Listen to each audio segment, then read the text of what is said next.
Good evening and welcome to the New Deal. Thank you for joining us today. My name is Stephanie and I'm not alone here. I've got my wingman, my co-host in person of Waju. How are you, Waju? A beautiful evening to you, Steph. So good to actually join you this evening. And just like you said, the show tonight is the New Deal. Last week, you were not here. You left me to handle this over myself.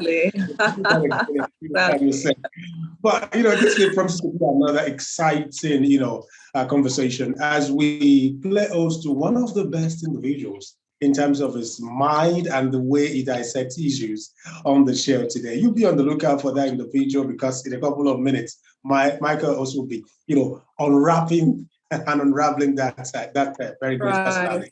Right. Take it from me. All right, then if you're just joining us, welcome once more. As I stated, this is the New Deal where we talk about everything Nigeria. And of course, ahead of us, in February is the general elections where Nigerians get to decide. So the New Deal is where we discuss a new Nigeria. Everyone is hoping to see a new Nigeria. Everyone is really longing to see a new Nigeria. So here we talk it all.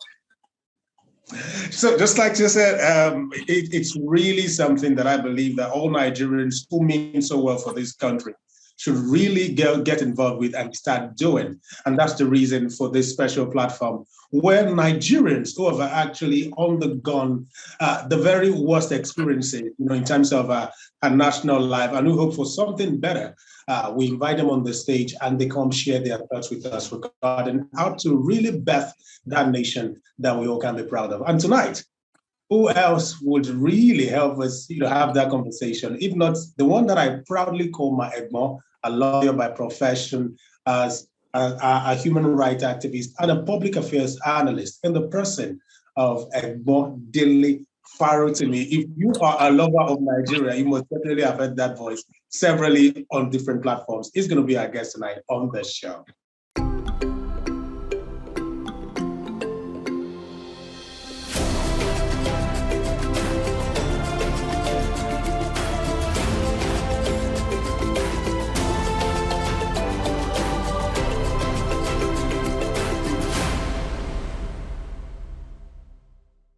Good evening, sir, and thank you for joining us today.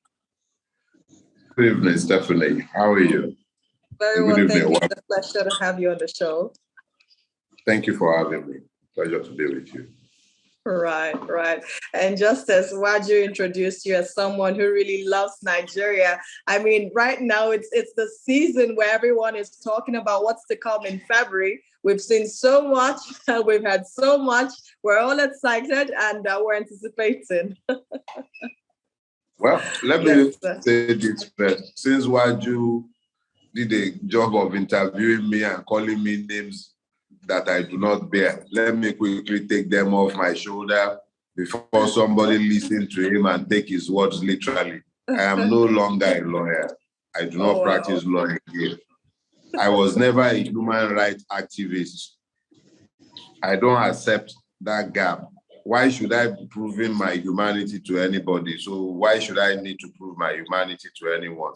I might be a citizens' rights activist. That I accept. But human rights, I'm not one of them. Some people might call themselves that. I don't believe myself to be one. I'm passionate about seeing in Nigeria there are citizens, but I'm not a human rights activist. I'm a citizens' rights activist. Thank you. All right, now to deal with 2023. Sorry, Jare, Stephanie. A lot of us get called different names. And one of the most important things in humanity is actually definitions. If you do not properly define anything, whether it is your purpose or your person, then you become subject to abuse. So when you now look at the way I define myself in relation to 2023, I have said I would prefer to be considered a citizens' rights activist. If you look to the totality of my exertions in the political space, you'll find very quickly that my demand is that the Nigerian be treated as a citizen and not as an indigene, not as a settler, not as all the different, not as a Christian, not as a Muslim, not as a Yoruba or an Igbo or a Fulani or an Ijaw. I don't care. Just be treated as a citizen. So who am I? When you say I'm a Nigerian, it should be a composite figure of who a Nigerian is. One should not be higher than the other. There should be that equality of citizenship. All of that is predicated on the assumption that the law rules in that space. So when you're talking about expectations for 2023, the thinking in the political space, as far as I'm concerned, I'm hoping to find a situation where the people understand that they are the most important ingredient. They are the structure of any change. They are the structure of any movement. They are the ones who determines the destiny of the space called Nigeria, and not the few who constitutes less than a percentile of the totality. So 2023 for me is about citizens coming to the realization of their powers, understanding that they are not victims. The powers to effect change lies in their own hands. It is in their insistence on being treated as human beings, as citizens. You see, when you have not accepted the fact of your humanity, you fight for human rights. When you have already become comfortable with the knowledge of the fact of your humanity, you might begin to demand your liberation from an oppressive force. At that point, you might begin to demand that you be treated as a citizen and not as a lesser being, because you are already aware of your humanity. So that's the way I'm seeing 2023, not more nor less. It's about a focus on understanding my citizenship and asserting my right as one. Now, sir, before I quickly hand over to Waju, we're talking about elections. Everyone is excited and anticipating, as I said. Now, there's one candidate whose name is currently on the lips of Nigerians. As we know, the Labour Party presidential candidate, Mr. Peter Obi, the former governor of Anambra State. Now, well, about his movement, about his campaign, it's been tagged Obidient, it's been tagged, Nigerians for Obi, all sorts of names, regarding that. Now, of course, it's clear that Peter Obi is changing the way politics in Nigeria runs. Now, in what way does this affect the future should he win the presidential election in next year? Peter Obi's candidacy is flying on the wings of hope. Those who would ordinarily have given up on the system and refused to get involved, but who have found hope in the belief that Peter Obi might deliver on the dreams of Nigeria, the potentials, the undoubted potentials of this blighted land. All of those ones have become energized simply because of the fact that they found that, as my people, the Yorubas will say, from the black pot emerges the white pap. Because this man came through this horrible system, but he ruled in a state for 8 years and he left indelible marks. He went against the grain. When everybody were busy lining their pockets, he served the people. He served. Demonstrably, he served. In this land where they are busy squandering the wealth and riches of the people, he saved money. He invested. Thinking attended the governance of a state in Nigeria. The leader actually led. So, his candidacy has ignited popular imagination and struck a chord where people are thinking, maybe this is actually possible. That hope is what is propelling the candidacy. And people have caught fire simply because they believe in the possibilities of Nigeria under the rule of a man who appears to understand what he wants to do with power, and who has done it in the past, proven himself. It is unusual in this country of ours. A man ruled a state like Anambra for 8 years. He wrested powers from the Uba, and they think that one is a softie. Somebody who can take power from the Uba. These were people who controlled Banuju. Dinuju or whatever that one's name was. These were murderous people who killed Barnabas Igwe, the NBA chairman, I believe in Onitsha. Look, these were not easy people. Peter Obi fought them to a standstill, took over the state, made the state work to the point where people are clapping years after he had left. There is a basis to be excited. And I would dare say that Peter Obi probably represents the last opportunity for the ruiners of Nigeria to get out of power without bloodshed. That's my honest belief, because he actually represents a transition to a change that can be orderly, because the old system is no longer sustainable. It is no longer, it's patently unsustainable. So that's what is propelling it. It is hope that is propelling his candidacy. And that is what's driving everything. Wow, very strong points there. Now I'll yield the mic to Waju. Waju, over to you now for further questions, please. Unfortunately, my network, my lights just went off. I don't know how. Off NEPA. But let me we're in Nigeria. Power failure is common. Mr. Dele, let's flesh up these the bare skin of this conversation. Tonight's topic is about the rebirth of Nigeria. Do you, in the first instance, believe that we have a Nigeria that we all should be proud of, let alone having a rebirth of that particular concept called Nigeria? Let's begin from that, sir. Well, I will rephrase your question, if you don't mind, because the way it's been framed, it will seem to suggest that I have expressed a belief in this moribund Nigeria in which we are all stuck. What I would say to you is this. The audacity of a Nigeria that works for all is so scary that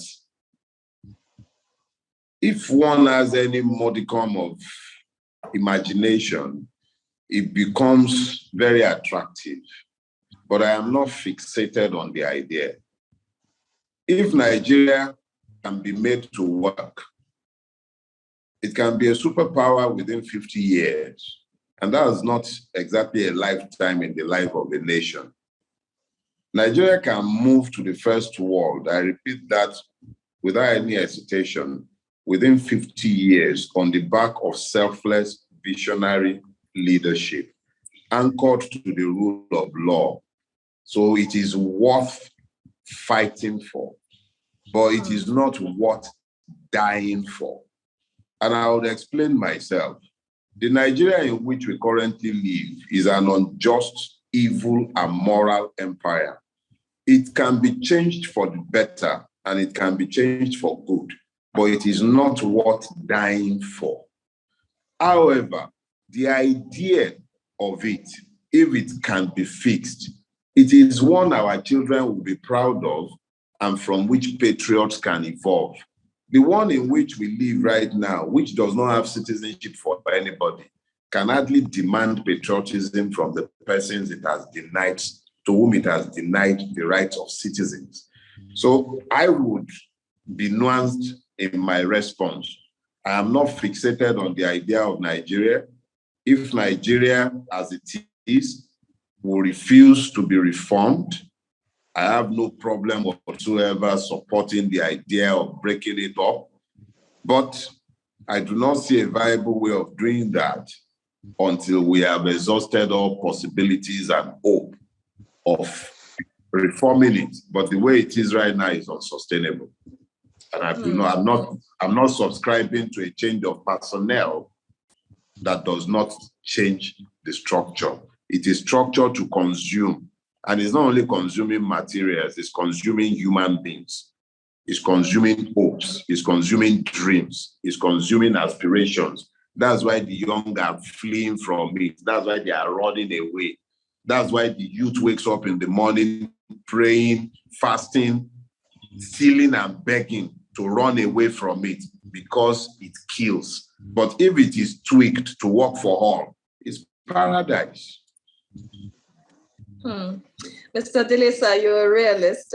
Now, moving on to my next question. I mean, Nigeria plays a very significant role in Africa. So what does this phenomenal political movement mean for Africa? Obi's emergence in the year 2023, as we all hope, what does this mean for Africa? The audacity of hope, that's what it means.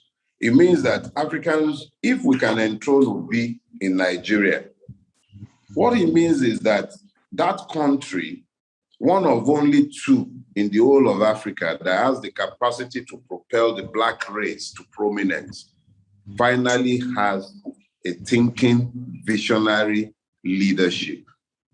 It simply also means that the people transformed from indigents into citizens, because that is the only way they would elect a Peter Obi in a place like Nigeria. In a place like Nigeria, it is usually the Emilokons of this world.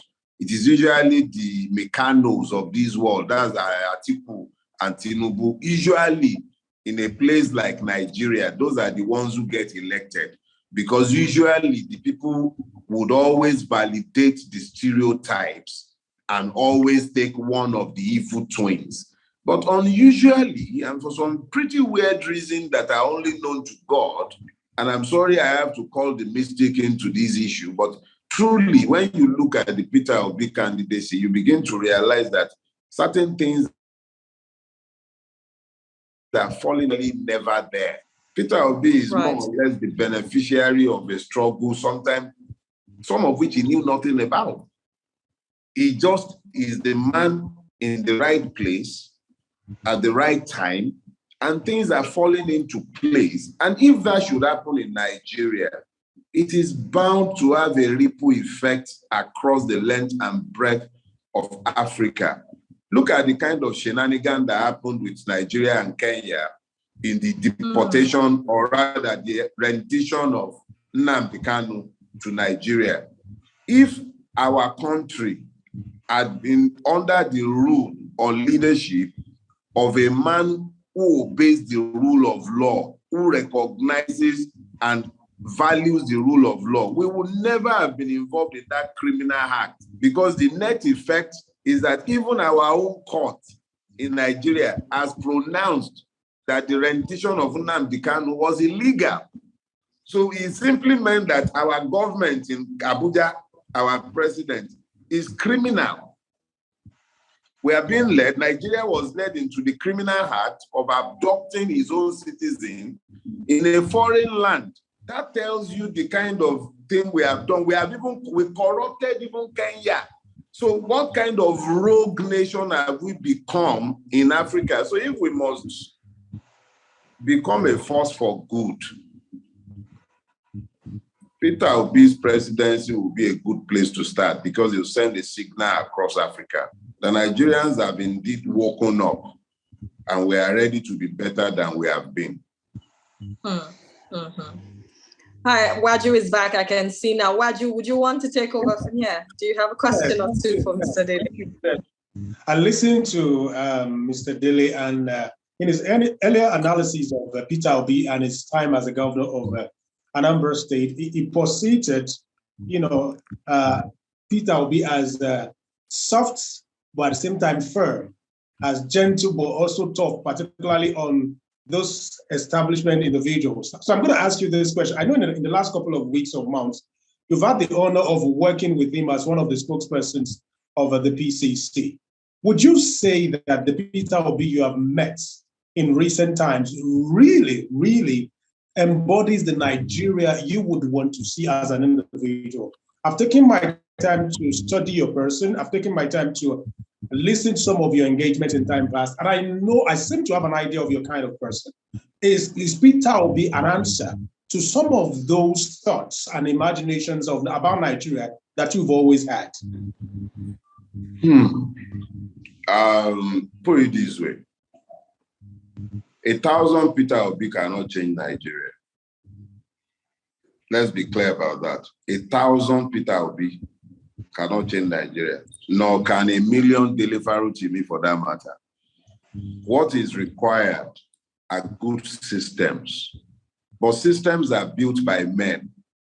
And it is the values of the designers of systems that affect the outcome of the design.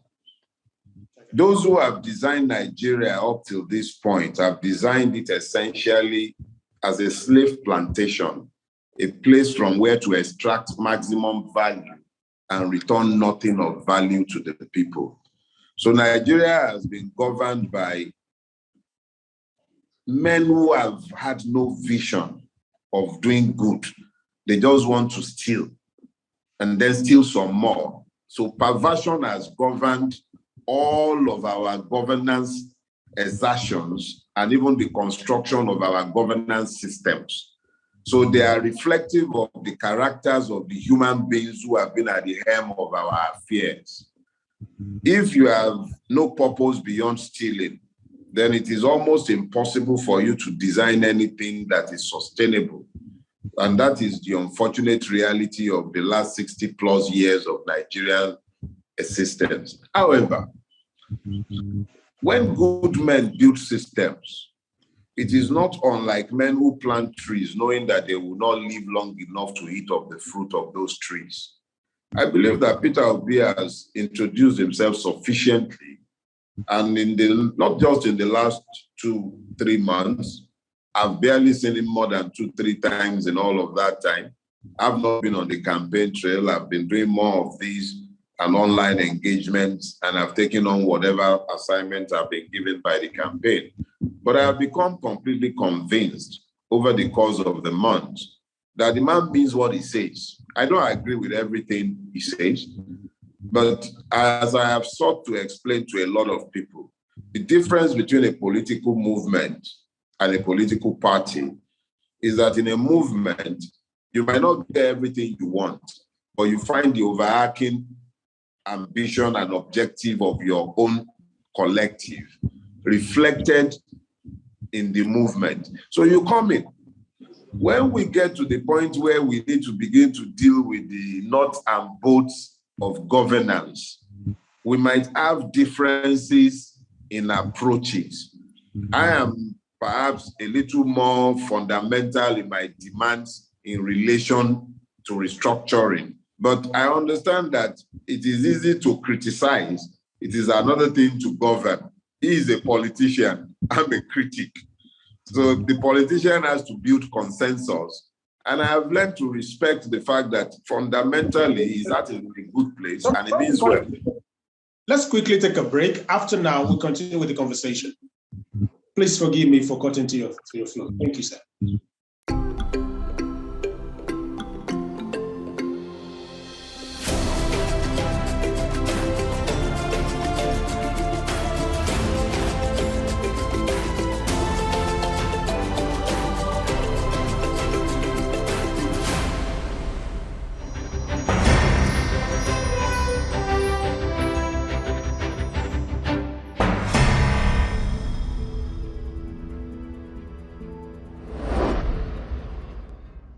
I would like you to just continue, with your submission that you were making the other time. If we get our acts together, if we should get our acts together, it becomes that much easier for us to become a force for good. If instead of dragging Kenya into our dirty work with Nnamdi Kanu, we were urging Kenya to expand the horizon of human rights in Kenya instead of dragging them into abduction. Imagine if we were helping them in Togo, in Benin Republic, all over Africa. If we were a force for good, it would only benefit Africa. That's my own belief. And I believe that we will see that in a Peter Obi presidency. I have one question for you, sir. Okay, so in the light of what you've just discussed now, tell us 3 things that you would do as president if you were Peter Obi. I've listened to you from when we started, and as I said, you're a man with very, very blunt opinions. So what do you think you would do, or what are the things you think that Peter Obi should do, to help transform the country or to start the transformation process? Because we're aware one man, as you rightly said, can't cause the change that we're looking for. So what are your thoughts on this? Well, I believe that one of the first things anyone who is serious about reforming Nigeria must do is to first of all insist on reinstating the rule of law. But before you might reinstate the rule of law in a place that has been as lawless as Nigeria has been, it is most important to first of all recognize that there has to be an amnesty declared that allows those who have perpetrated all kinds of crimes, from corruption to murder, to give up what they have stolen, confess their crimes, and receive pardons where possible, commutals where possible. In some cases, give up part of their loot. There must be a period of amnesty. There must be a truth and reconciliation committee. The truth of the matter is that a lot of crimes have been committed in the name of the Nigerian state. People have been murdered. People have been killed. There must be accountability. Without accountability, you cannot draw a line under all the heinous crimes that have been committed by those purporting to act in the name of the state, both as executives and even as agents of the state, as soldiers, as policemen. Different heinous crimes have been committed. People have stolen enough for 20 generations and they are still stealing. They cannot be left to sit with this money. They cannot be allowed to leave these monies to their children when there are people going hungry on the street. So for me, there must be a reinstitutionalization of the rule of law, of accountability, and then a line must be drawn under these things, and then the rule of law must be established such that when a person breaks the law, regardless of the office the person occupies, their birth, who their fathers are, or how much they might have, regardless of what they might have or not have, they must be held to account. You cannot build a society where the law does not rule. The only reason that you can have citizenship is because everybody is equal under the law. It is not a function, but the way we are right now, impunity governs our country. So if you brought in a Peter Obi, no matter how well he might perform, if we do not make these fundamental adjustments, both in our mentalities and in our leadership, even if he performs miracles in 8 years, the only thing that might happen is that we keep hoping that we'll keep having good persons in office.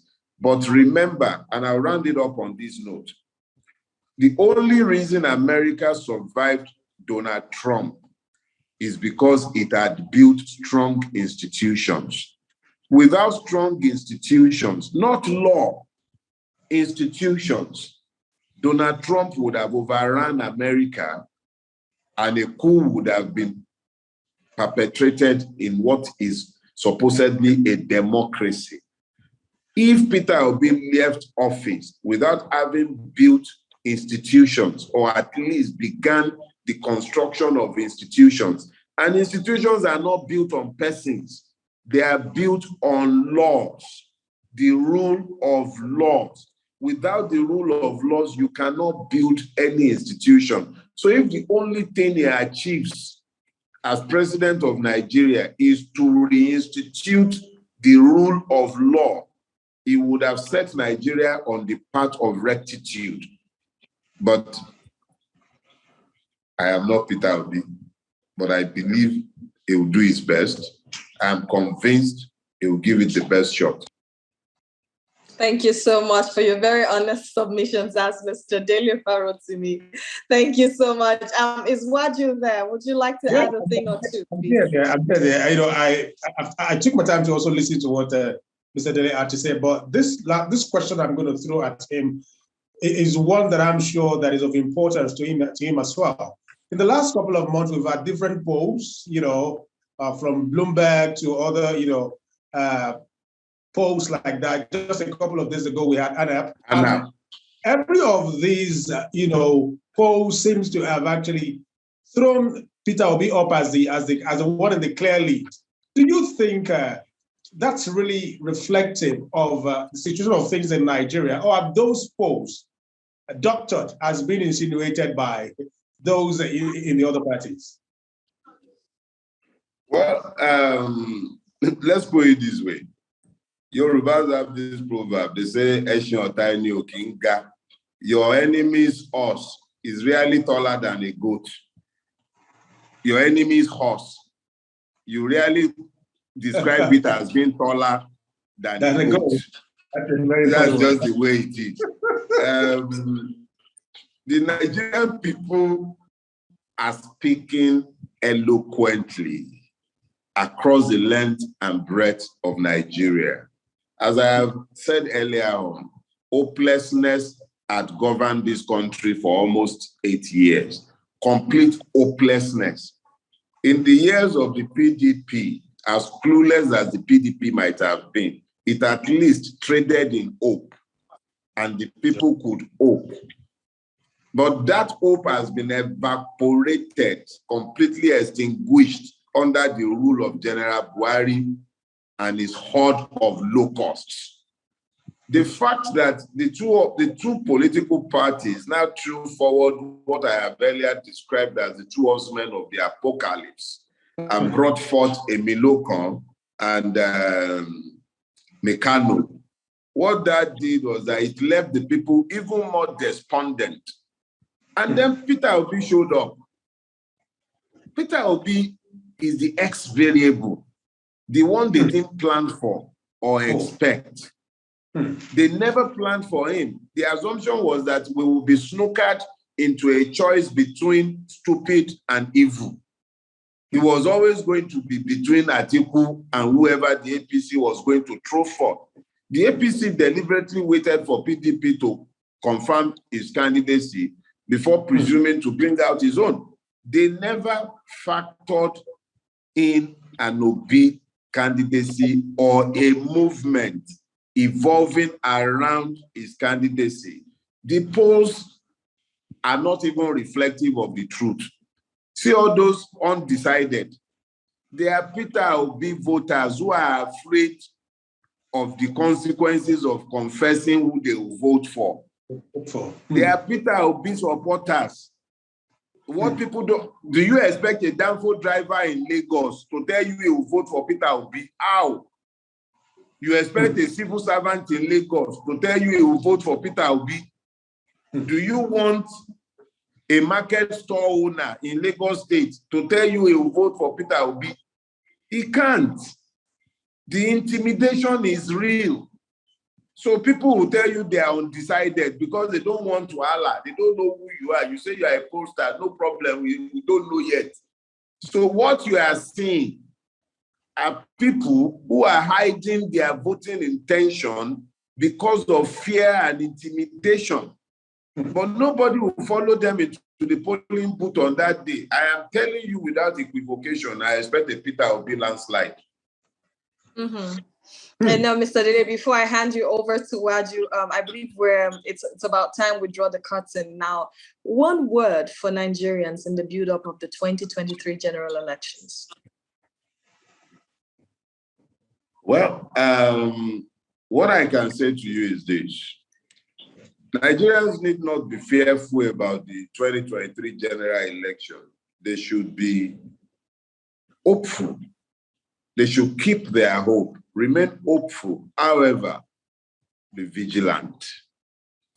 Remain vigilant. Nigeria has been the business of a lot of people for a long time. The totality of their wealth, everything that sustains their lifestyle comes from feeding fat on Nigeria. The Peter Obi candidacy, the Obidient movement threatens their way of life, and they will do anything, including kill, in order to retain that power. We need to remain vigilant, but keep up your hope. There is a lot to be hopeful about, a lot.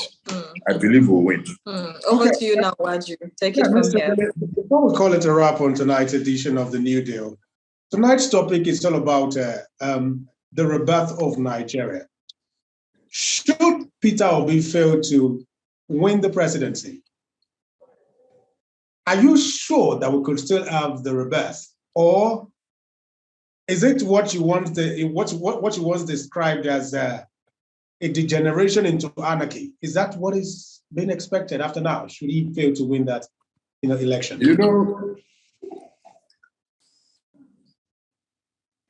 I honestly believe that it is impossible for Peter Obi to lose the election, but I do not discount the capacity of the Nigerian state and its evil ruiners to steal or attempt to steal the election. What I do know is that it will be extremely difficult to keep Nigeria as one if the election is stolen and then power is handed over to either Abubakar Atiku or Bola Tinubu. Neither represents a path to a different Nigeria, and the current Nigeria is already dying. It's almost dead. Buhari has damaged it beyond repair. So it cannot be sustained on its current trajectory. It is already dying. And you already heard Tinubu telling you that he would continue Buhari's program. So what he's saying is that he will continue this ruinous trajectory that has already assured the death of Nigeria. His intention is to sustain it. Atiku has not proven himself capable of taking Nigeria in a direction that is any different from the one they are traveling right now, because you cannot divest him of responsibility for the emergence of the disaster that we are currently dealing with.